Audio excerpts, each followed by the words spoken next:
Today on the 10-12 podcast, myself, Andy, and JSJ are wrapping up the Big 12 2024-2025 men's and women's basketball seasons. We're looking at both. Was the season successful? New coaches across the conference and early contenders for the Big 12 in 2025 and 2026. This episode is brought to you by Temptations Cat Treats. Your cat will come running for the perfectly irresistible Temptations Creamy Puree and Temptations Lickable Spoon Cat Treats. The best time to feed lickable cat treats to your cat is anytime. Feed by hand for a playful moment, in a bowl for a creamy treat, or as a topper to make mealtime fun. Visit TemptationsTreats.com to learn more. Are you a forward thinker? Then you need an HR and finance platform that thinks like you do. Workday is the AI platform that helps propel your organization, your workforce, and your industry into the future. Workday, moving business forever forward.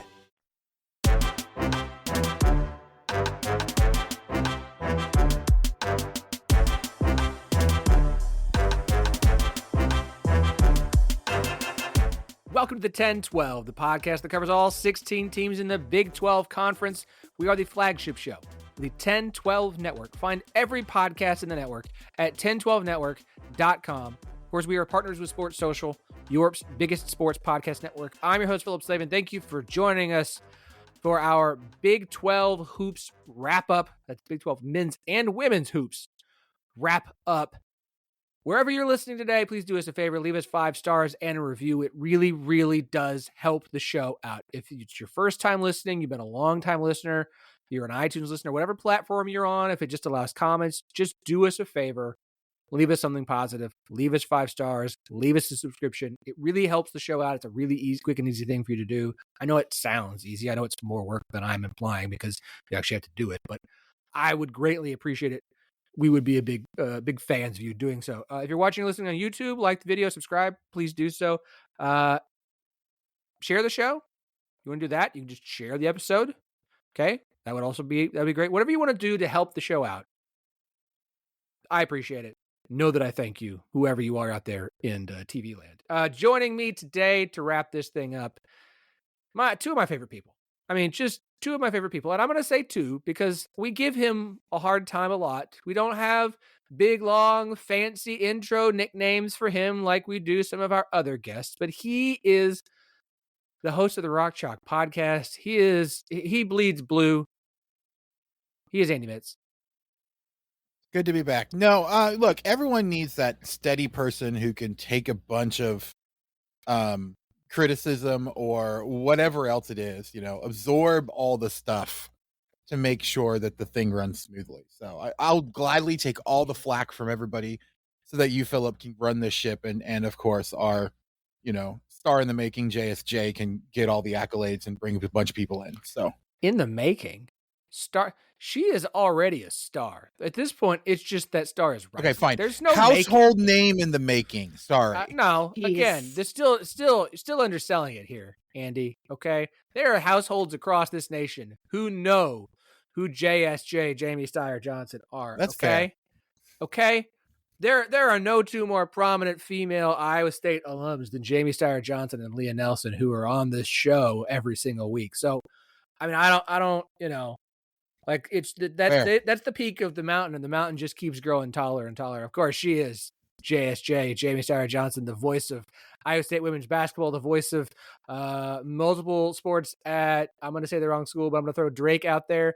Yeah, I did it right. The voice of like many sports across the entire state of Iowa. She's Jamie Steyer-Johnson.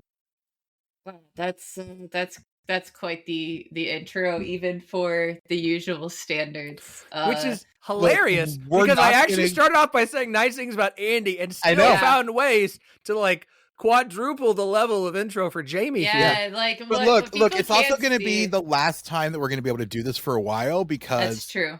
We're wrapping up the season, so yeah. No, what people can't see is me like rubbing my face and like it seems like mock like humility or something, but it's just that I traveled 40 hours last week and was in 5 different states and I'm still recovering a little bit, but last night was Size House of Trivia, and for the second year, I was a heavy emphasis on air quotes celebrity, but somehow I sit down at a table ready to explain to people, to the Iowa State fan, I should explain. Size House of Trivia, get a bunch of people, 100 tables of Iowa State athletics fans. They do trivia. They bring in a bunch of guests from the athletic department. They get a new person from a team or from administration every round. And so for 2 years now, my broadcast partner Noah Wolf and I have been on the list of celebrities. As I said, 100 tables, so they got to dig pretty deep. But I sit down ready to explain who I am, and they already know. I'm sitting down. They're starting to talk women's basketball to me. There was maybe one last year where I sat down, they kind of gave me a look, and I was ready. I started explaining who I was, and as soon as I started speaking, someone goes, "Oh, I recognize the voice." There it is. There it is. Yep, that's me. That's me. So yeah, no, I don't feel like a lot of places are going to be like real jazzed about their women's basketball radio analyst sitting down at their table. But my God, Iowa State, they'll do it every time. Hey, when you got a team like yours, people are going to know. They're going to pay attention. They're going to hear what you got to say. They're going to hear your voice. Look, before we get going, shout out to UCF women's tennis. UCF, Texas Tech, Oklahoma State, 3-way tie for the regular season title. But why this is interesting and important is because this is the first Big 12 championship for any sport for UCF since they joined the conference. 3-way tie or not, big for UCF. Finally got a Big 12 title. Took a few years, but they've got one. It's big for them. Congratulations. Shared titles or still titles? It's three teams have the title. Big 12 Twitter. Exactly. Oh, no. Like, said they split it. It's 3 trophies. Being completely serious, shared titles are still titles. It still counts. Still counts. Still counts. I don't know if Jamie agrees, but that's okay. We're going to get to the women's side first here, Jamie. Because if you want to stay for the men's, you're welcome to. And if you don't, because you're so tired and you've been busy, you're welcome to bounce. That's how much we love you. Okay. 2 big thumbs way up. So we're going to start on the women's side. We are wrapping up the Big 12 hoop season because the college hoop season is done. Now, yes, we've got transfer portal going on. Yeah. Do we? Do we? Oh, boy. Good golly. We'll touch on it a bit here. Allegedly. We'll do some 10-12 overtimes on YouTube to talk about the transfer portal throughout the next few months. I'll get some guests on that I've already started reaching out to just so we got some video interviews because we do have to talk about it. Jamie? I would like to talk about the transfer portal also.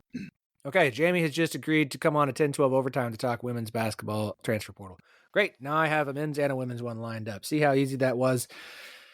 Awesome. All right, so let's talk about this season for women's basketball. TCU making it all the way to the Elite Eight. Incredible season for them. One of the best, arguably the best in program history on the women's side. Not arguably.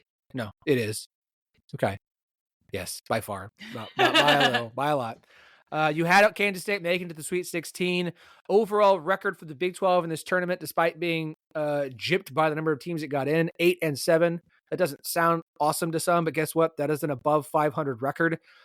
This is the NCAA tournament. It's a one-and-done situation. It's not easy to finish above 500, and yet the Big 12 did. In large part, again, thanks to TCU and Kansas State, but again, Iowa State went 1-1. West Virginia went 1-1. So we had some good wins and we had some nice runs to this tournament. But I have to ask the overall question, Jamie, looking at this year, and this may be too simplifying it too much, but it's the only way I could think of putting it in while I had multiple children crying for things at the same time. Would we call this season a success for the Big 12? It's hard because I wouldn't call it a failure.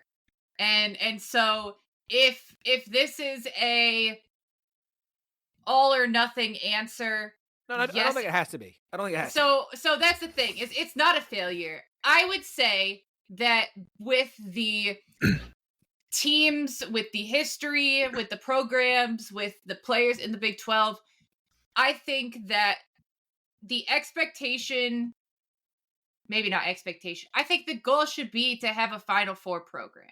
That is I feel like as a power conference, that should be what your expectation is, understanding that you're not always going to meet those expectations. And so I wouldn't say it's a failure. I think that getting a team to the Elite Eight is great. I think to have teams continuing to really build towards more. I mean, a TCU program that's never gotten that deep and all that. I think that is positive, but I wouldn't say that that's a success. I think that right now the Big 12 is, as I've said many times, in a kind of precarious situation as far as women's basketball is concerned. And they have made a lot of moves in this offseason already. There has been a lot of movement as far as head coaches. You've seen a lot of teams really bolstering themselves in the portal already. There's been some teams that have lost a good bit, but I think that the teams at the top of the league are putting themselves in a position to be even more competitive next year. The next step is to produce and to put themselves in a good position from the start of the season as far as actually going up against solid competition starting the non-con. So I won't go on my diatribe that I've been on many a time, but I think that the Big 12 is putting itself in a position to be able to be successful going forward as soon as next year. You know, they should have teams that I think are competitive enough to be looking at the Final Four. But I think that in a year where you don't, and also where you have a lot of teams that are underseeded in the postseason, and so that hurts your postseason record as well because you're not testing yourselves early, I can't call that a success. Yeah, I mean, I would say that this is like, if you're thinking normal grading scale, this is a C season, I think. Like, it passes, it does the bare minimum to get you, you know, in a position to be able to do what you want to do next year. But it wasn't, I would not call it successful by any means. Just kind of what Jamie said, the step back that they took on a national, you know, like a national platform is a little concerning. You know, the fact that one of the teams that left in Texas ending up going, you know, and beating TCU to go to the Final Four, like, that's not necessarily great for the Big 12 as a whole. And I mean, yeah, you didn't have your best programs having good out of conference. I mean, we talked about it several times this year that the programs that challenged themselves out of conference didn't do well in conference play, or didn't do nearly as well in conference play. And the teams that were really strong in conference play didn't have great out of conference, with the exception of a couple. And so when you have that kind of come together, it makes the entire conference take a hit as a whole. They have to have a lot stronger non-conferences next season. They have to have, I just think, a much higher profile from the conference to avoid backsliding, comparing, you know, to the Big Ten and the SEC. And I mean, they have to take that step forward next year. And I will also say that part of what we're seeing here is the logical evolution of the conference that has been hit hardest by realignment, at least that still exists. You know, RIP to the Pac-12. Right. They obviously were hit a little bit harder. But beyond that, to have two departures, okay, like, that's tough, especially solid programs like Texas and Oklahoma. But I don't think that's really what has hurt the Big 12 in a massive way. It's that you're bringing in a lot of programs that have not been playing at this level, potentially, with, you know, the new incomers last year coming from non-power conference. And then you have the Pac-12 that had a lot of kind of unrest because of some of that uncertainty, things like that. So all that to say, you have 8 teams that are new to your conference. And so, yes, there is going to be some bumps in the road. You're going to have people that want to play in a different area. You're going to have, you know, coaching turnover, things like that. And so I think that what has already happened so far in this offseason is a lot of really positive indications. I am very optimistic about especially the top of the conference going forward.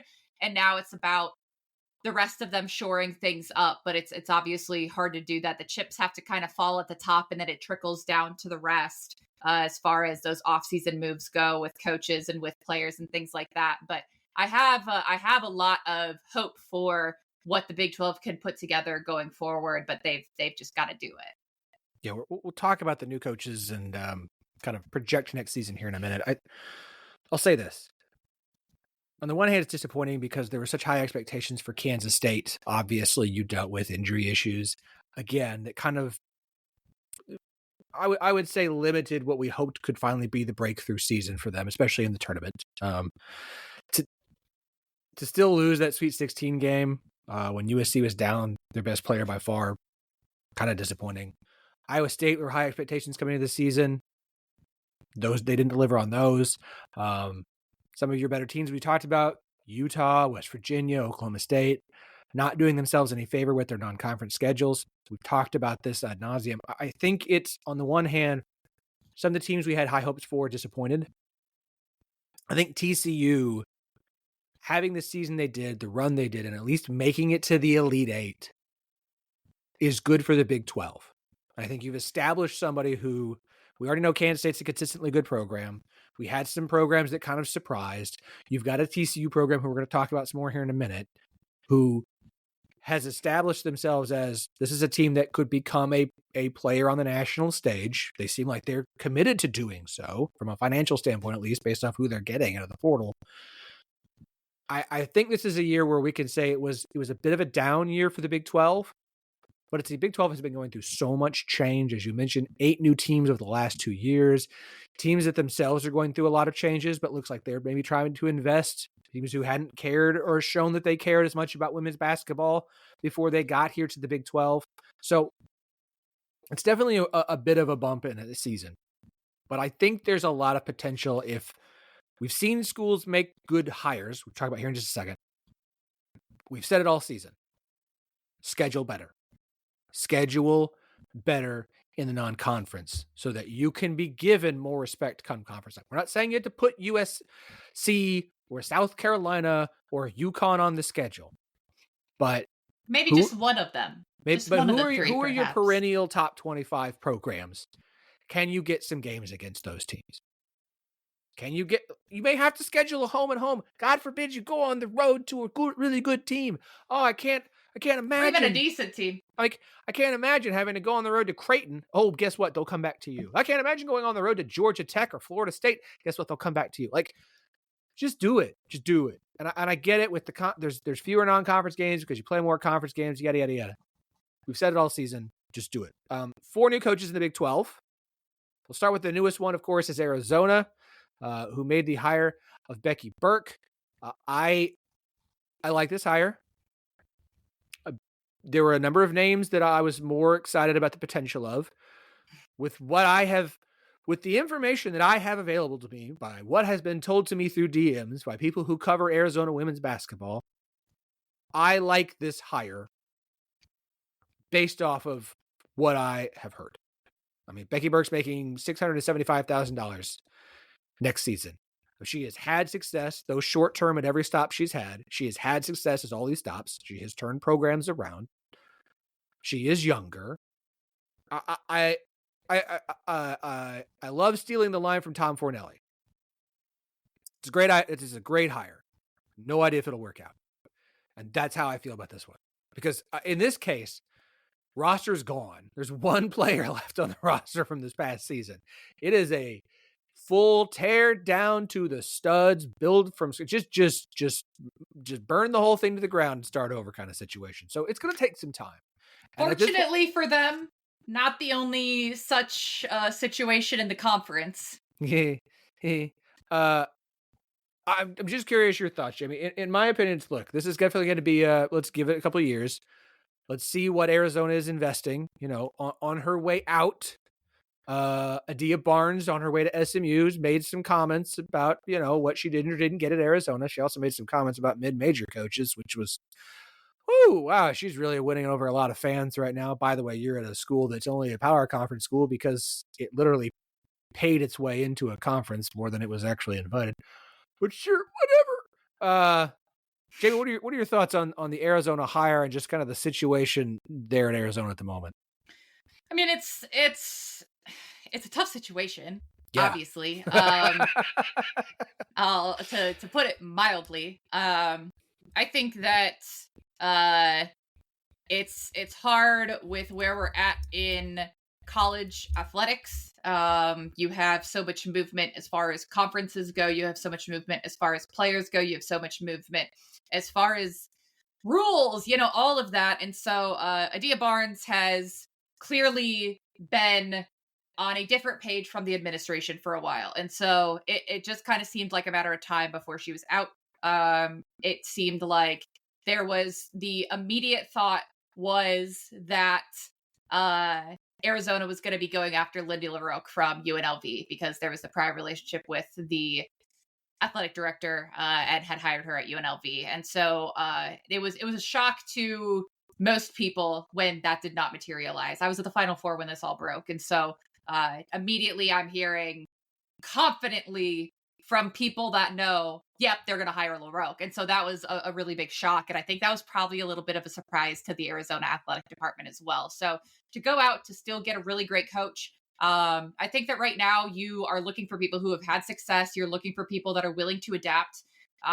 You're going to see a lot of schools having to make really massive changes, even among really well-established staffs and things like that, because college sports is at such a crossroads where things are just developing so quickly. And so if you can go and get someone who's adaptable, someone who has had success at different levels, that tells you a lot to be able to adapt, to be able to kind of deal with whatever gets thrown at you. And so I think that the Big 12 is certainly a conference where you could look at it and say, well, it's a power conference, but what's the perception? Or you could say, man, there's some solid teams in there, but there's a lot of opportunity with what you have the potential to build, especially when you're in a place like Arizona as a state. There's certainly a lot of potential there. There's definitely NIL potential as far as, there's the deals that former players that have ended up leaving Arizona have had. If they can pull anything close to that for some of the players they bring into the program, that has to be a really big draw. I mean, there was kids with Porsche deals. Okay. So let's be real. Like that's gotta be a draw. So I'm really intrigued to see what they end up putting together because as you said, cupboard's a little bit barren, but guess what? Over 25% of the players in D1 are in the portal. So you've got a whole lot of opportunity to pull players in. And I think that a young coach that is as motivated as she seems to be is going to really be able to galvanize some people, get some people ready to hit the court. And that you also have a tremendous fan base that was second only to Iowa State in the conference. So that will get you a lot of places as well. So there'll be a lot of players that I think want to play in that kind of environment and for that kind of coach. So I think that Arizona, as far as the schools in the Big 12 that are seeing that level of turnover across the board, I think they're in the best situation to succeed sooner rather than later. She's 174-92 overall in her coaching career. Like I said, not a lot long stays at her stops, but every program she took over, she turned around quickly. I mean, and that really, I mean, yeah, you want to be in a place for a long time, but like when you're working your way up, right, that says that you are making drastic improvement very quickly to show the next level that you are ready for that. So that, I mean, that really speaks highly to her ability to, again, adapt, to maintain that level of excellence, even without, okay, well, it's 5 years at this level or 10 years, and then I finally figured it out. Like, no, she's taken a couple of years, turning stuff around, bringing in the right players for that program. Like, that is not something that happens very often. No. All right. From NAIA to D2 to D1, and again, every stop she went to, she left that program. The season she left, they had won a minimum of 21 games. Like, it's been success. So, I like the hire based off of so many unknowns about this athletic department and program, and based on what they want and care, how much they care about women's basketball.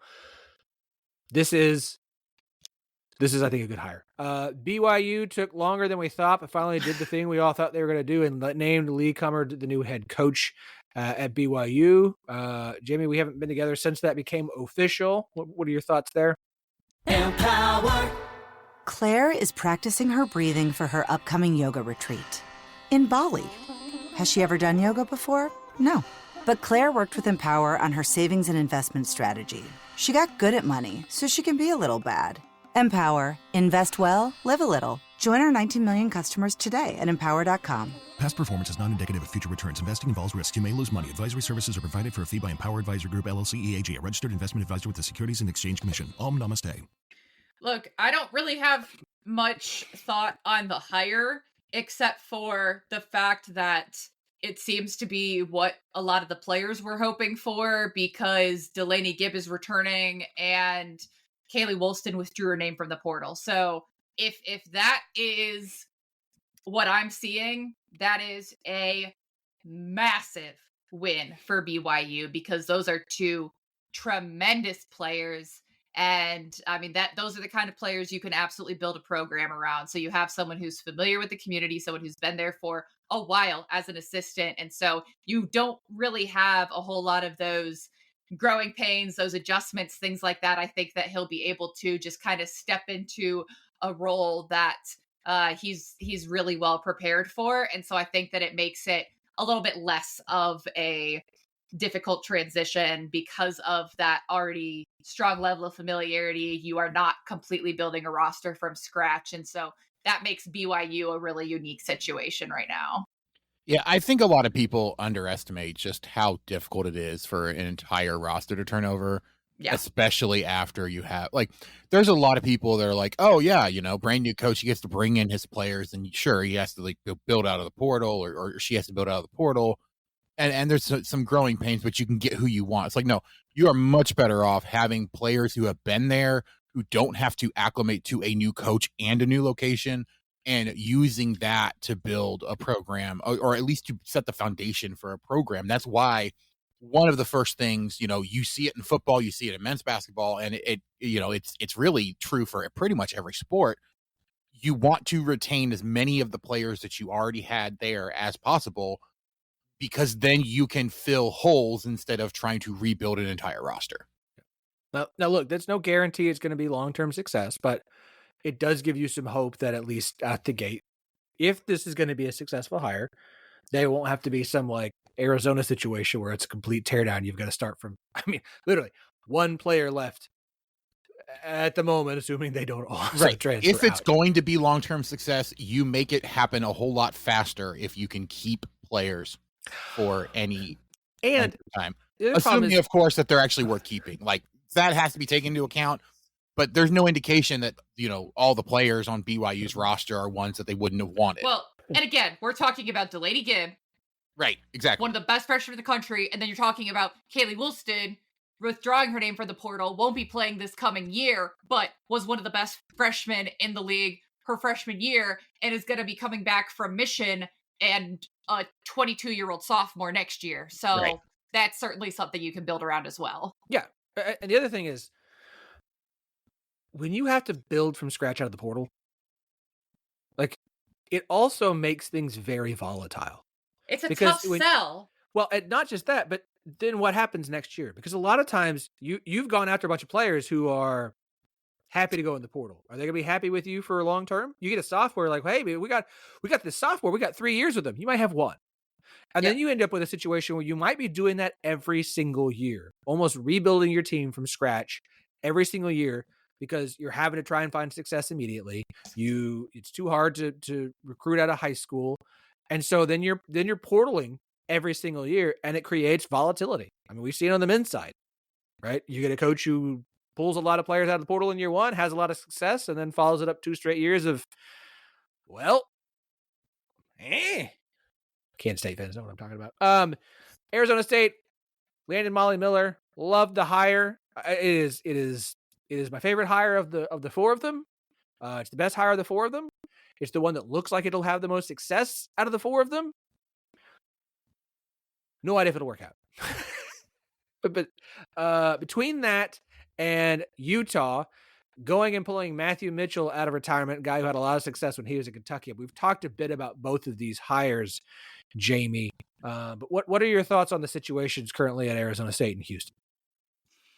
I mean, Arizona State, I think you made one of the best coaching hires possible, but again, you have to rebuild from very little. I think that Molly Miller is someone who players want to play for, had really significant success at Green Canyon. Again, someone who's very young, someone who has proven to be adaptable, someone who I think the fact that she has been in state is massive. So she already has connections there. I think that's going to help be able to build up a sustainable program long term, where she's going to be able to hit the ground running on recruiting players that she's already familiar with going forward to bring in out of high school. But in the short term, it's obviously, as we said, it's really tough to recruit players in when they don't know who they're going to be playing alongside. That's always a really tough sell. So what you need to do is you have to focus on having sort of your centerpiece, and you have to sell someone on what your vision is of your program, of your school, and telling them, hey, you're kind of going to be running the show, but you have to find someone who's capable of shouldering that burden and being an attractive player to play alongside for the other pieces you're trying to fit around her. And so they really need that kind of signature signing. As we've said, there's a lot of players that are still in the portal. I think that barely over 10% have actually signed with a new school so far. So there's a lot of movement yet to happen. We're still going to have people that are entering, right? Because we still have over a week of the portal being open. So there's a lot of movement yet to occur. So we haven't seen that develop quite yet for Arizona State. I have immense confidence that something is going to materialize there. They are not going to be the worst team in the Big 12 next year. I feel very confident in saying that, just because of the caliber of coach that Molly Miller is. Houston, I think, is going to be in a tougher spot because they don't have people show up to their games. They went through a lot of injury issues last year. You have a new coach that doesn't really have as much of a tie to the local area recently. I mean, not especially when you compare to Molly Miller. And so I think that they have the potential to improve. But I think that that's going to be a much more difficult road. And I know that Houston's athletic department, their athletic director, has said that he's really committed to improving their women's basketball program and trying to put them in a position to be successful. But just saying it doesn't make it happen. So sort of a similar deal where they're going to need some focal points. And I'm double checking right now. As of right now, I don't believe that. Yes. So as of right now, Houston has only had one player into the portal, and that's Kira Edmonds. She was a 6'2" sophomore. The big thing for me is if they retain Gigi Cook, that raises the floor a good bit, because again, last year, Houston, just injury issues galore, just could not catch a break. Gigi Cook to me looks like a potential all-conference player. She has had some pretty significant injury issues, had blown her knee out, but she started out at Maryland, and that's for a reason. Okay, she is an extremely talented player. She's young, and so if they retain her and can bring in some solid pieces around her, that's someone that I think you have a lot to go on with her, but you got to bring in additional pieces. You have to get some of that depth, and it's still going to be a lot of adjustment for sure. Yeah, the only thing I'll say at this point, right, is when you're evaluating coaching hires, when you're evaluating transfer moves, you have to look at the process as opposed to what the results are going to be. Because the problem you have right now is that there are so many things that go in to getting those results, getting that success. You can do everything right, and you either get one little bit of bad luck, or you make one small mistake with one particular player in the transfer portal or something like that, and everything else looks great, but it can completely derail an entire season. That's just the nature of the NIL portal that we're in, and the way that coaches now have to do their job. So I think everything that we've seen from the coaching hires, it's exactly what you would expect and exactly what you would hope for in those situations. The question, of course, is going to be, are they able to put everything together and have enough luck to have success this upcoming season? I don't know that there's anything that any of those programs have done that makes me think they can't be successful in the long term. Yeah, Arizona State's got 8 players in the portal at this point, so a little bit more of a build there. So we'll see how Molly Miller's roster shakes out. Let's look ahead to the 2025-2026 season and try and project a little bit. Jamie's like, looking at the way too early top 25s, which, mean absolutely jack squat at this point in the year. They have Baylor, Iowa State, and Oklahoma State out of the Big 12 over on ESPN. SB Nations has TCU, West Virginia, Kansas State. Really? Okay. Oklahoma State, Baylor, and Iowa State. This is good. They have 6 Big 12 teams, so I'll take that over 3 any day of the week. Jamie, look at this conference. TCU, with what they've already landed out of the transfer portal. Shout out to TCU for continuing to invest in women's basketball and spend money. Oklahoma State, bringing back quite a bit. They've landed some good players out of the portal. They've got to find a big still. That's a big key piece for them.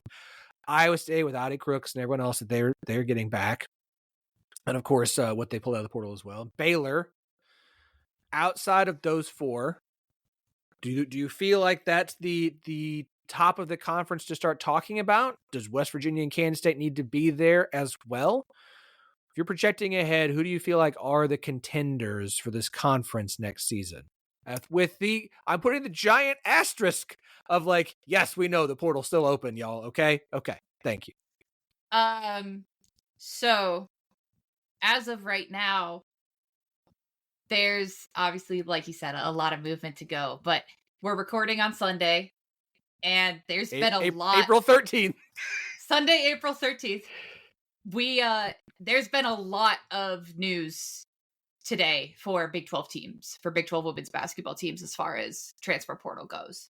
And West Virginia has added a couple of very, very good pieces. I have been, I think, pretty vocal about the fact that I think that Mark Kellogg is a tremendous coach. I think he's done a great job there. I think that West Virginia has been extremely underrated both this year and last.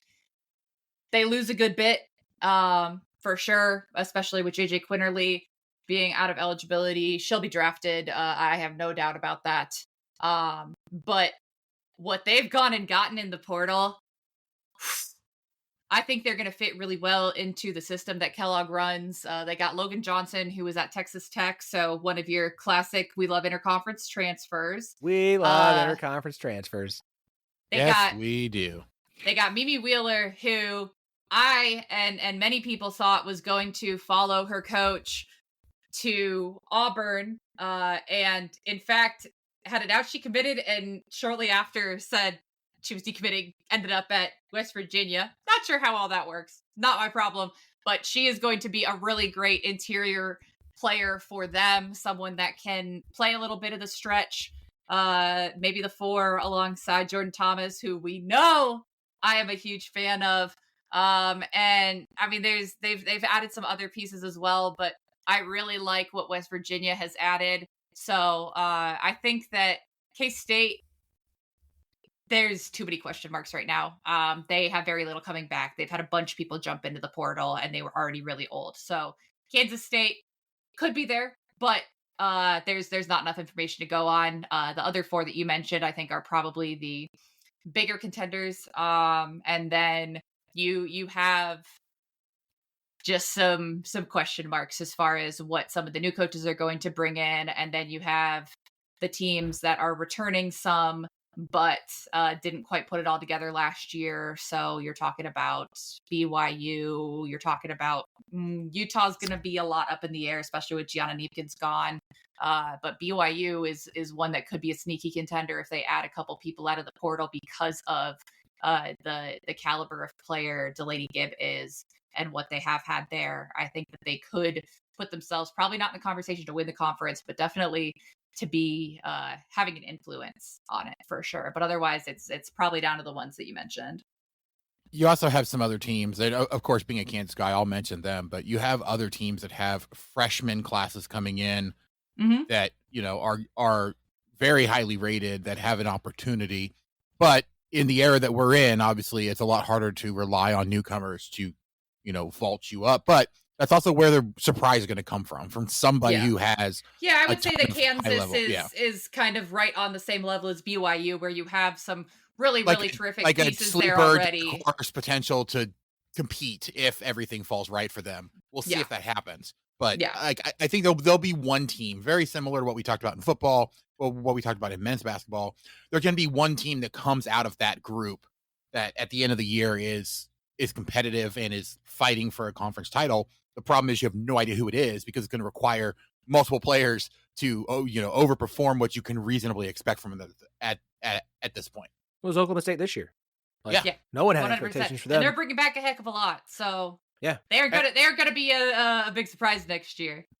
And again, they've already added Echal Lacotte, Tyler Hurd, Haley Timmer, and Amari Whitting. And so obviously, like I mentioned, they still need a big. They don't have a whole lot of size inside.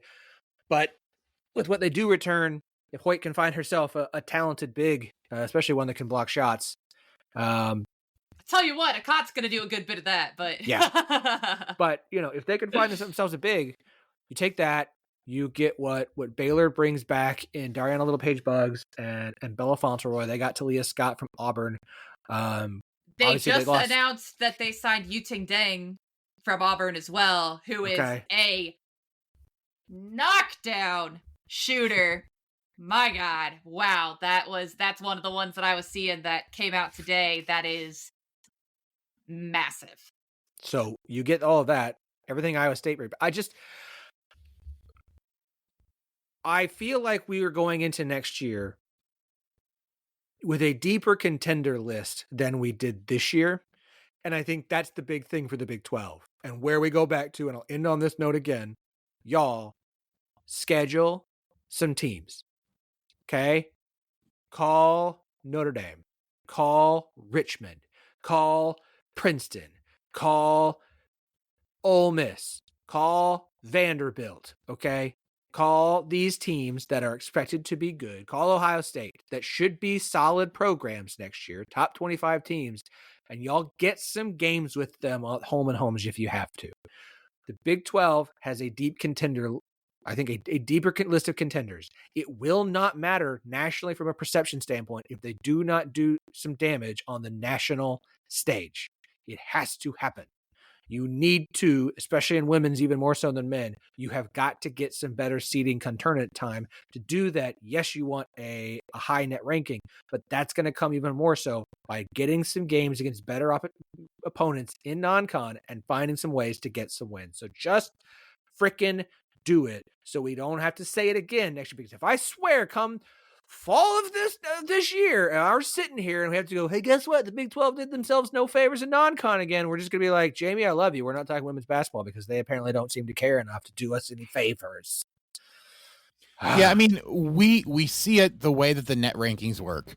You are much better off playing difficult games than taking bye games that you're going to win a whole bunch of them, because you can lose. I mean, you see it in baseball all the time, right? Where in college baseball, you find all kinds of just random cancellations at the end of the year because playing a particular team is actually going to hurt your net and hurt your rankings more than if you just don't play them. You can actively hurt yourself by who you do play, no matter how much you beat them by, if you're not scheduling a decent opponent. Agreed. All right. Jamie, you're welcome to stick around for the men's chat. That's a no. Jamie, we love you. I'll text and get transfer portal talk set up here in the next couple of weeks. Let's wait till the portal's closes at the very least, and no one else can enter. So maybe like a week or two after, when we have everybody out, we can start talking about who's coming in as activity continues. But it should be a fun conversation. So Jamie, as always, love you, girl. Go keep being the rock star you are. I'll do my best. I'll talk to y'all later. Thanks, guys. TaxAct knows small business owners can sometimes use a little help with their taxes. That's why TaxAct has Expert Assist, a team of live tax experts ready to answer any questions you may have. Think of them as your own personal sidekick. Not like one of those funny talking animal sidekicks, more like the super smart nerding out on tax code and business casual attire sidekick, but just as helpful and lovable. TaxAct. Let's get them over with. Andy, let's talk men's. Everyone's immediately turning the show off because it's just Phillip and Andy talking about men's basketball, which means Andy's well, to be honest, do we really want to? No, I'm joking. We had a team in the national title game, so of course we want to talk about men's basketball. How many conversations? If I had $1 for every time you and I have complained about referees changing the way they're calling a game from the first half to the second half, and even worse so in the second half. Let me put it this way. I would never have to work again. I could do this for a living. Right, exactly. I could actually just be like, nah, honey, I'm good. I'm just gonna go focus on the podcast. So I think the most absurd thing was, I forget where exactly I was talking to people about. It might have been over on the Y Right Now Discord, actually. There was someone who made a comment that both Florida and Houston could, at the end of the game, complain that the refs cost them the game. And I have no idea where you get that from Florida's side. I completely understand it for Houston's side. Yes. Because there was multiple times down the stretch where, yes, Florida played a lot better in the second half than Houston did for the vast majority of it. But much like, the Kansas against West Virginia game, where there was some very critical calls at the end of the game that probably prevented a team from coming back and winning it. That's exactly what happened for Houston in this game. They had some things go against them that they should not have had go against them. And unfortunately, it ended up costing them the game, and they had a horrible final shot. Now, granted, that final shot was horrible. I'm sorry. The final non-shot was horrible. I mean, look, Houston turned it over like their last 4 possessions of the game. Yeah. They did themselves no favors. Period. End of story. But Florida made like 1 field goal in the last 8 minutes of the game, but still scored 14 points. Like that. Yeah. Florida had some things go their way at the end of every single game in this tournament after the first round. Against UConn, against Texas Tech, against Auburn, against Houston. Sometimes there's teams of destiny, not because they're the best team, but because somehow, some way, they just keep rolling 7s over and over and over again. So that leads us to, of course, Houston in the championship game. Absolutely incredible season. Hate that they didn't win it all. They should have, because now we're going to hear about the SEC nonsense for the next year. Texas Tech had a great year. We look across the Big 12. Had the best winning percentage of any conference. I don't care about Texas, what records TC or SEC set. They had way too many teams in the tournament, and that's why so many of the ones who got in. I actually blame the committee putting in as many SEC teams as they did for the fact that we didn't have any Cinderellas this year, because you put so many bad P4 teams in as opposed to putting quality mid-majors or other quality teams from other conferences that might have been able to pull off an upset, because you put in so many subpar SEC teams that we got no Cinderellas. And I'm fine with the fact that we got no Cinderellas. I don't really care. I'm not going to overreact, just like we shouldn't overreact to the year we had San Diego State and UConn in the national championship game. One-offs do not define. You need to follow trends. Look at the 2008, right? Was one of probably the best final weekend for the Final Four. It was all 4 1 seeds. The only other time it's happened. Right. People talk about that weekend because it was a fantastic final weekend. And so we ended up with a fantastic final weekend. Yeah. But it missed a lot of games. Right. It missed a lot of the quote unquote magic of the first 2 weeks that you normally get, because there were so many just mediocre SEC teams that apparently were, God's greatest gift to mankind. The trends for the last few years completely went out the window this year. Well, right, because there weren't any of the teams that you would expect those to be able to actually continue those trends. Right. So again, Big 12 with the best winning percentage in the tournament this year. Houston in the championship game came up short. I understand the narrative still the Big 12, or still the SEC. And I understand the Big 12 had for a down year, using it because it was a down year for the Big 12. I don't know how you don't look at this season and call it a success for the Big 12, because of what Houston was able to do, because of the success the conference had in the tournament, despite not winning at all, despite only one Final Four team. You come away with the best winning percentage despite not getting near as many teams as you probably should have, West Virginia. Like, I don't know how you don't look at this season and go, it was successful. It was a successful year for the Big 12. It should have been better. It could have been better. But in a down year for the conference, this is what you got out of it. When you had an incredible year the year before and sucked in the tournament, like, I understand the tournament's a one-off, a single elimination, yada, yada, yada, but it defines so much of what a season is because of its importance. What the Big 12 did in it after a season where it was underappreciated as a conference, despite being the consistently best conference in college basketball for the last decade, I think it was a good year for the Big 12. Well, and I think it was not only a good year for the Big 12 this year, but also for the future, because you look at the teams that had success this year in this environment were new teams to the conference, or teams that aren't traditionally good in the conference. Kansas struggled this year. Baylor struggled this year. Like, the teams that you normally would expect to be there, Texas Tech, had a pretty good year, but, No, they had a really good year. Well, I'm sorry. I think they did. And I should say is what I meant to say. Okay, fair enough. Yeah. They had a pretty good run, but it validated the kind of year that they had. And, obviously Kansas and Baylor were the last two teams in the championship game.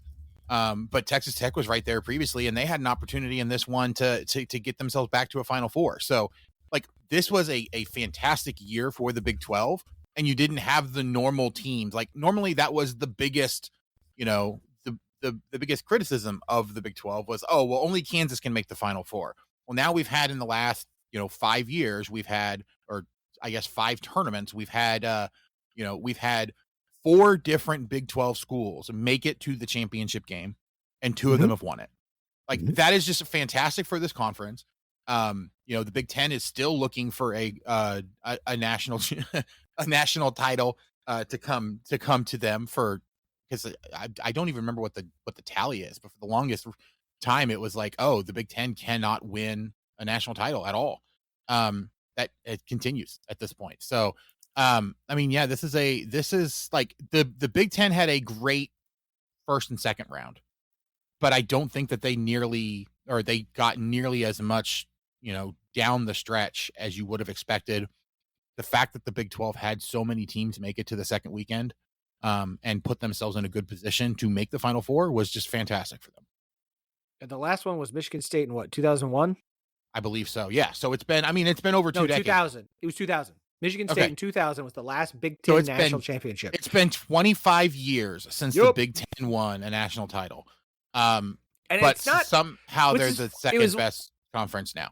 Again, it was 2000. Before that, it was 89, 87, 81, 79. Like, they've, since 1989, Michigan won it in 1989. So from 1990 to 2025, they've got 1 national championship in men's basketball. That's awesome. Forget it. 2002. Nope. They were the ACC. That's right. Maryland was in the ACC when they won in 2022. They sure were. 2002. So it doesn't count. It does not count. So once from 1990 to 2025, the Big Ten. But honestly, like, I think that the Big Ten is the only other conference you can say had a really good tournament this year, because they started out like 10-0. But guess what? Again, they didn't finish it well. And while the Big 12 did not win the national title this year, again, this is the 5th year, or the 4th time in the last 5 years that they have had a team in the national title game, and they're 500 in those national title games. Yeah, no, and should have been 3-1. And so, look, the Big 12 continues to be, and I think this is good for the Big 12. Like, it was a good season. When we got back and had the success in the tournament that you expect from the Big 12 conference. Would I have loved more so? Sure. Arizona put up a good fight against Duke. BYU can't guard the 3. They're going to have to figure out how to do that. Absolutely hated Iowa State losing to frickin' Ole Miss. That was gutting. Texas Tech. Injuries will do that. Texas, and that's what happened. Like, Texas Tech should have beaten Florida. Like, here's the real thing. Texas Tech should have beaten Florida. Had they not choked that game away, Florida wouldn't even have won the national championship. We might have been seeing a Texas Tech and Houston national championship. That would have been awesome. That would have been incredible. I just, like, the Big 12 came in with a lot of opportunity and promise, and I think they, for the most part, the conference did a good job in the tournament, which backed up how much better the teams were at the end of the year than they were at the beginning, because that was part of the problem. Was, like, Arizona and Houston lost these big marquee national games, in non-conference, and it diminished the perception of the conference. Now, Houston at the end of the year was playing better than they were at the beginning of the year. Texas Tech was playing way better at the end of the year than they were at the beginning of the year. Like, they were playing great. BYU at the end of the year, absolutely fantastic. Still couldn't guard the three. Arizona, way better at the end of the year than they were at the beginning of the year. The conference got better, but because of the dings in non-conference early on in the year, and remember, Houston's losses were by like 2 or 3 points, 4 points here, overtime there. Like, but the perception was well, Houston can't win any marquee games. Like, you also throw Arizona in there. Like, they struggled at the beginning of the year. They ended up third in the conference. Like, the top 4 of the conference was 3 schools that have joined in the last 2 years, and Texas Tech, who has been a pretty good program the last, the last decade, but historically has not been a fantastic basketball program. And so you're seeing the quote unquote, dregs or the depths of the Big 12 come up and actually be successful, and not just being successful in the Big 12, but then being successful nationally in the NCAA tournament. That's how you raise the profile of a conference. And I do think it sets this conference up for a lot of success in the future, assuming, of course, everybody doesn't just buy all in on the SEC and nobody ever talks about the Big 12 ever again. You never know. They look, ESPN's put its money where its money is, and they're going to do what they need to do. The Big 12, 16 teams, only 2 new head coaches for next year. So many of the coaches were new or have basically their buyouts are insane, or the schools just don't want to spend. We have 2 new head coaches. Utah, moving on from Craig Smith, hiring Alex Jensen. Little bit of he had played for Utah. He'd been an assistant with the Mavs, the Jazz. He's never been a coach in college basketball before. Oh no, he was an assistant at St. Louis for a few years. Otherwise, Canton Charge he was an assistant in Germany, the Jazz, and then the Mavericks. He's taking over a Utah men's basketball program. This is absolutely I have no idea at all. I have no idea how to gauge this. Here's what I'm going to say. BYU fans like to throw stuff at Utah all the time, saying that Utah reacts to things that BYU does. That Utah fired a, for the most part, successful head coach who had a bad year, to hire an NBA assistant who didn't have much college coaching experience. The year after, BYU hired an NBA assistant who came in with a good bankroll and had a great season and has set this program up based off what they're bringing in for next year to get only better.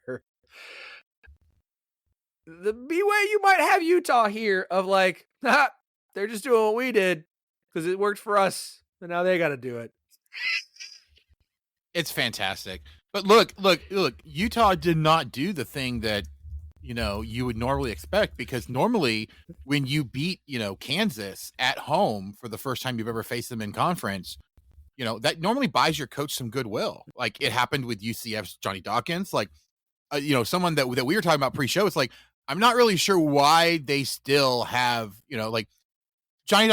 I, again, never want to tell someone that they should be fired. Like, don't want to lose anyone their job. But I am surprised legitimately, and you were the one that brought this up, but surprised legitimately that Johnny Dawkins is still at UCF, because they have not been as successful as you expected them to be. I think this season, building off of what they were last year. And like, this is a team, just with how important basketball is to the Big 12, you would have expected them to do something. Like there wasn't really a lot of shakeup at all. And I expected UCF to be a better team this year. But we'll see. Like, this is also very well could be an instance of, we're going to give a guy, time to kind of build. And honestly, that's kind of the way that I prefer it. I'm just surprised that Utah was the one that made this move. After this season, especially since Utah actually did play fairly well down the stretch, and they had some pretty, kind of outside of their control issues this season. So it's just a little surprising to see. I mean, you look at the career history for Kevin Young versus Alex Jensen. Kevin Young, 07 to 11 was an assistant at St. Louis. Outside of that, he has not coached in college basketball. Canton Charge, Germany, Utah Jazz, Dallas Mavericks. Now he's the head coach at Utah. Kevin Young spent two seasons at Oxford College of Emory, 2 seasons at Utah Valley, and then it was pros, head coach at BYU.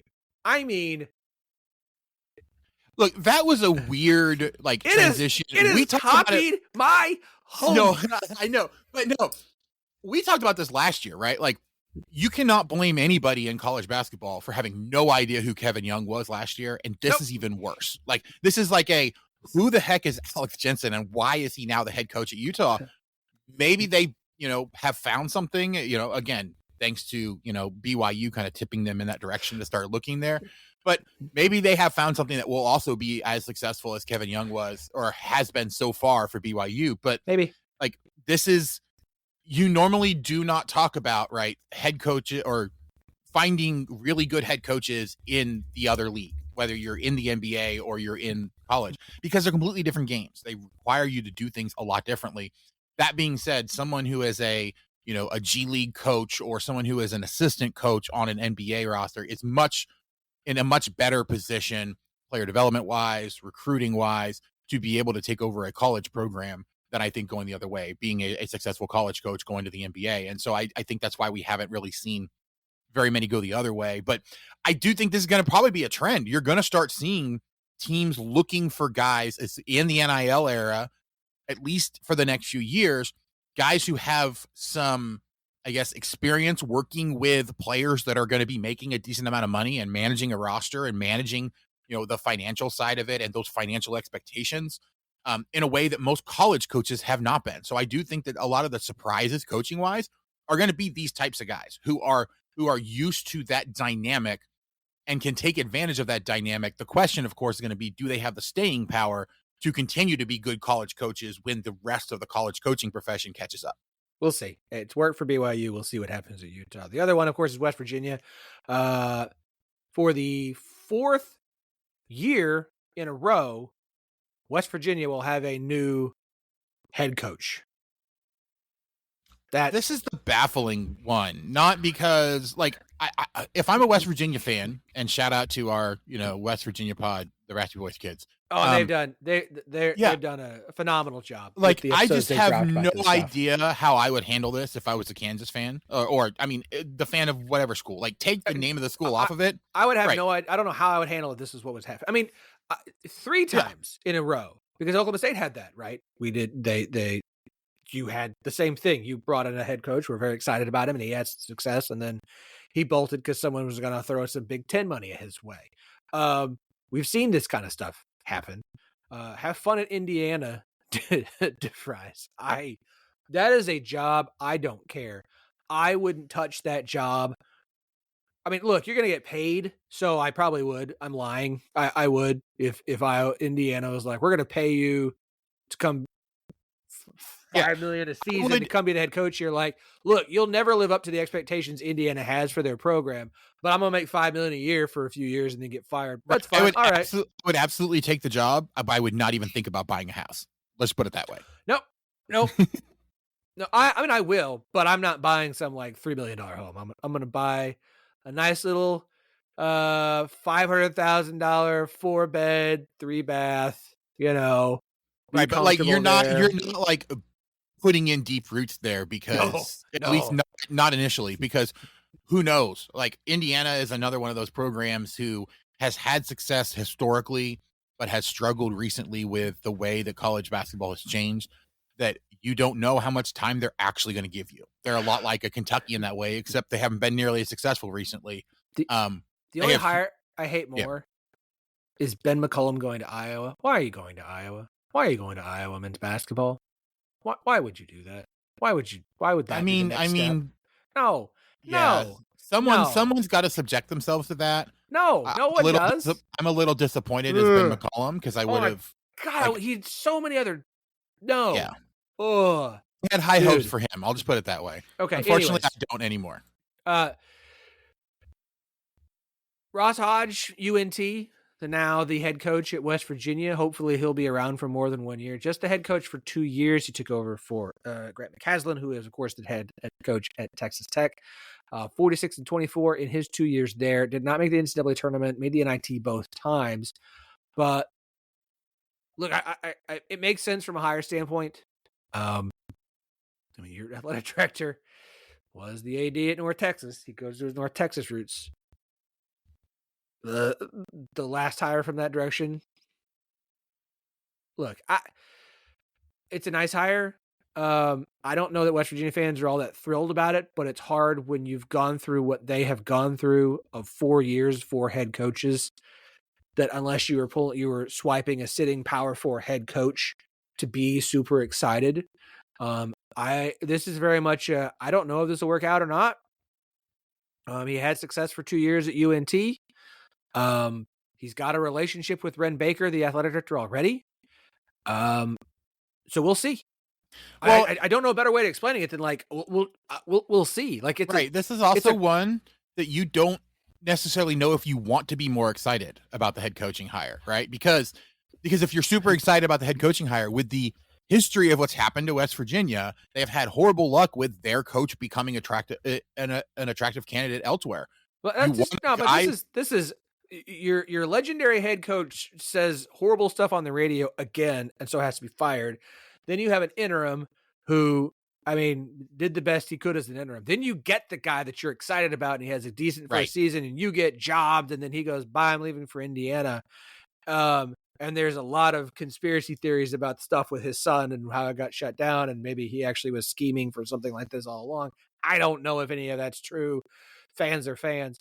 And now you're on your 4th head coach in 4 years. I don't think outside of like 4 names that there's someone you could have gotten that West Virginia fans would have been legitimately excited about. Because at this point, you're just like, you've been through so much as a fan base emotionally through all this different stuff that you're just like, I don't like, great. Can it work? Can we just get a head coach that's here for like 2 or 3 years and gets us to the tournament? We'd just be happy with that. So like, I don't know if this is going to be a successful head coaching hire. There's not enough on the resume to say like, yeah, this is going to work. And there's not enough on this resume to say it won't. This is very much a like, cool. For West Virginia fans, I hope this works. I hope you've got a guy who's going to be here for the next 10 years and is going to have success at West Virginia, because by golly, can they just enjoy men's basketball for a few years? They deserve it. Exactly. Okay. Looking ahead to next year. I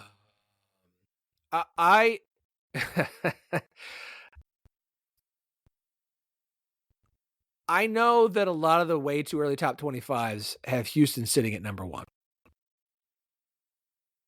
I know that, look, you're losing Uzan to go pro. They've had a couple guys enter the portal. You've got some very talented players on that roster. I don't expect Houston to take a massive step back. I don't know how you could. That program is built to be successful. Iowa State, good grief. If they're healthy next year, that team is going to be phenomenal again. Like, that is going to be a Big 12 contender. BYU, we saw them. Dabansa, I don't know how to pronounce his last name. Like he's going to be fantastic. Arizona is going to be good. Texas Tech is absolutely killing it in the portal. We know that Darian Williams is gone. JT Toppin coming back. The guys that they're landing in the portal, like every time they land someone new, people that I like to follow, our good friend Brian Ralph are all like, oh dang, Texas Tech. And this isn't like when the football gets a bunch of players on there, you're like, hey, let's talk about Texas Tech. And I'm like, no, I want them to win 10 games before I'm going to go and pick them to win the conference. What Texas Tech is doing in the portal, because we know they have money to spend, like the bounce back for the Big 12 is next season, because you look at these way too early top 25s. And again, they mean jack. They absolutely mean nothing. But would you not expect Baylor to bounce back and have a better year? Yeah, I would. Okay, so you add let's say Baylor, then you had Texas Tech, who's in every preseason, like too early top 25. You add Arizona, you add BYU, you add Kansas, you add Iowa State, you add Houston. There's 7 teams in a 16-team conference. Yeah. You throw into that. I don't know what to expect for the rest of it, but like I would be shocked if TCU is bad again. Like I would think they would take a step forward. Tad Boyle's done a good job at Colorado. Wes Miller figure it out at Cincinnati at any point. Steve Lutz is doing a good job in the portal for Oklahoma State. The conference should be better out of the gate next year. And that's what you need. Like the Big 12 will be the best basketball conference in men's basketball again next year. They will be the crown will be theirs again. Yep. I have no idea who to pick to win this conference. If you ask me right now, today, here on this podcast, I'll pick healthy Iowa State. And I'm going to say healthy with right. Now, like, why would you pick Iowa State? Like, healthy Iowa State. You say healthy Iowa State, and everyone's like, that's never going to happen because they can't seem to stay healthy. Healthy Iowa State wins the Big 12 next year with Houston and Texas Tech right on their heels. Yeah. So here's my problem. I don't even know I could pick a top 4 with any kind of confidence. Like I named 7 teams. There's 7. No, you could pick a top 4, and I would take the bet that you probably have 2 of them wrong. So if you give me a top 4, right? Okay. I like this. I would probably say that you have 2 of those wrong. All right, here. All right, this will be a fun exercise. You ready? Let's do this. All right. Andy's way to, or I'm typing this out as we speak, top 4. We're going to readdress this before the season. Yeah, for sure. Okay. And see if we want to, and you're going to get, you're going to get 2 opportunities between now and the tip off of the very first game of the season to reevaluate your top 4. Okay? Yeah. We'll do it. So here's what we'll do. I need to make a note. We'll do it with the start of football season. Okay? When we have an idea of what rosters are like. And then we'll do it right before basketball season starts. Like right at the week for sure. of. And that you have to set your top 4. Now, I will not hold you to specific 1, 2, 3, 4 order. But those 4 teams all have to be in the top 4 in some order. Okay? Yeah, all right, that's Andy, completely fine. This is gonna be fun.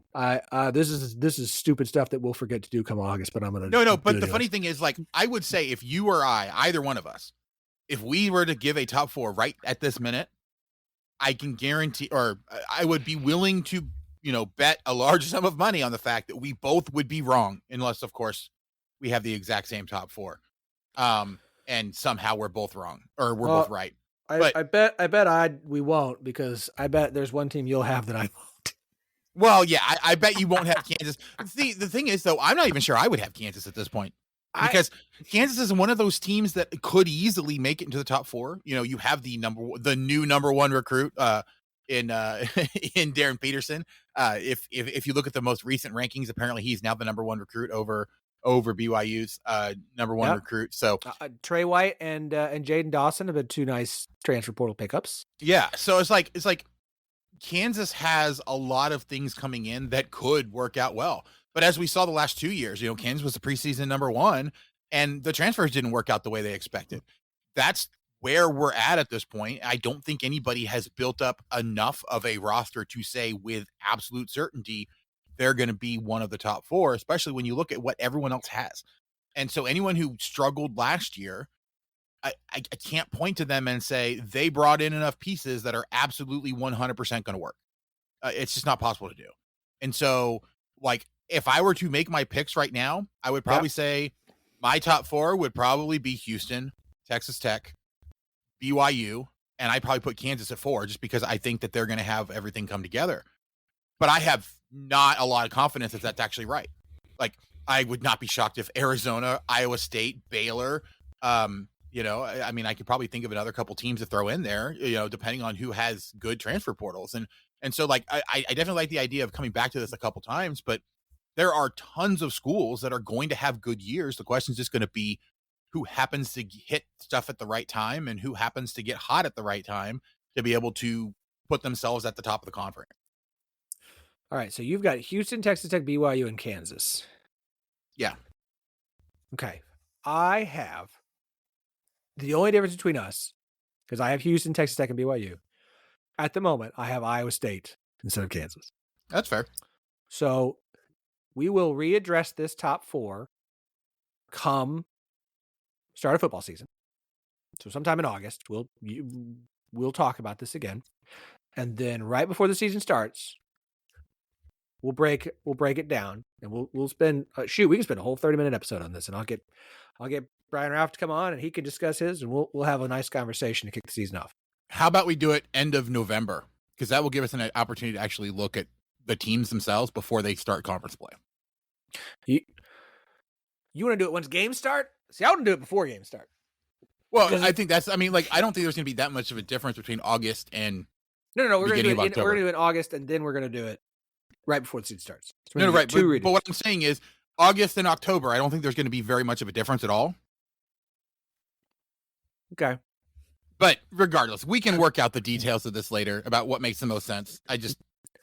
Yeah. I'm also the guy that thinks that we shouldn't have any top 25 polls in the sport until December. Because it's so. That's fine. Look, I think the Big 12 is going to bounce back next year. I do.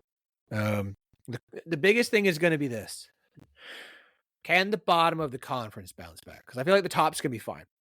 It's what does West Virginia and Utah look like in year ones with their new coaches? Does UCF just look like, what UCF do we get? Does TCU bounce back after a disappointing season? Does Jerome Tang figure things out at Kansas State, or are they, massive transfer portaling again, and they can't get players to fit? Can Steve Lutz get things going at Oklahoma State at all? Does Tadwell figure some things out at Colorado? Does Cincinnati and Wes Miller make can the middle and the bottom of this conference do some damage in non-con and build up this conference? Because that's what you're going to need. Do we get, as dominant as the top half of this conference is, who comes out? So you can get 9 or 10 teams into the tournament out of this conference. Not 12, 13, 14, 15. Just, can you get 10 of 16 teams in? Because to me, that's what the Big 12 should be at a regular basis. Like half of this conference should be in the tournament every year. There should be 8 teams every year. Sorry, should. 9 well, and let's be honest. I have a hard time thinking of any conference that should get 70% of their teams in legitimately. No. Even the Big 12, like in years where they're fantastic, like they got in 70% that one year when they had 10 teams. Like that I could understand because of, you have variance in terms of that. But in general, the bottom quarter, 30% of your conference really shouldn't be good enough to make an NCAA tournament unless every single mid-major is just awful, which never happens. So, no. So, okay. This has been fun. I'm already ready for next season. I'm already ready for basketball season to start. This conversation's got my juices flowing. But we've got a while before that happens, and I will eagerly await non-conference schedules dropping and breaking those down and so on and so forth. Andy, it's always a pleasure, bud. Yeah. We will, of course, have you on some point over the summer. Oh, of course. At some point. Much to Kansas State fans' chagrin. We're going to do it. I'm getting my summer schedule. I'm sure there'll be at least one with Scott on there as well. So Kansas State fans will be okay. Oh, you know me. I get. Well, I meant I'll be on once with Scott on there as well. So I'm sure Kansas State fans will be okay. I don't know if I can. I don't know if that's a good idea. I don't know how I should. It's just I would be okay with that if we don't do that. Yeah. Not because I don't like talking to Scott, but no, I know. I'm very aware. All right. We'll be back on Thursday to talk softball because that's what we do. And we'll start discussing the summer. But otherwise, Andy, I love you, bud. Appreciate it as always. And talk to you. Been a great season. Looking forward to the next one.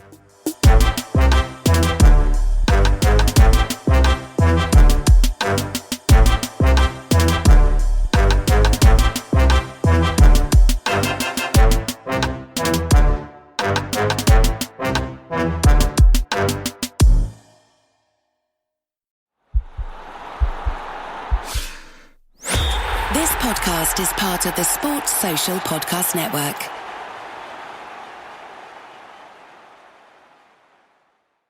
We're shipping Easter gifts with a rapid-fire round of questions. Ready? Yes. My gift. Can you pack it? Yep. Ship it? Yes. Guarantee it? Of course. Oh, send gift baskets? For sure. Protect electronics? Dog-proof it?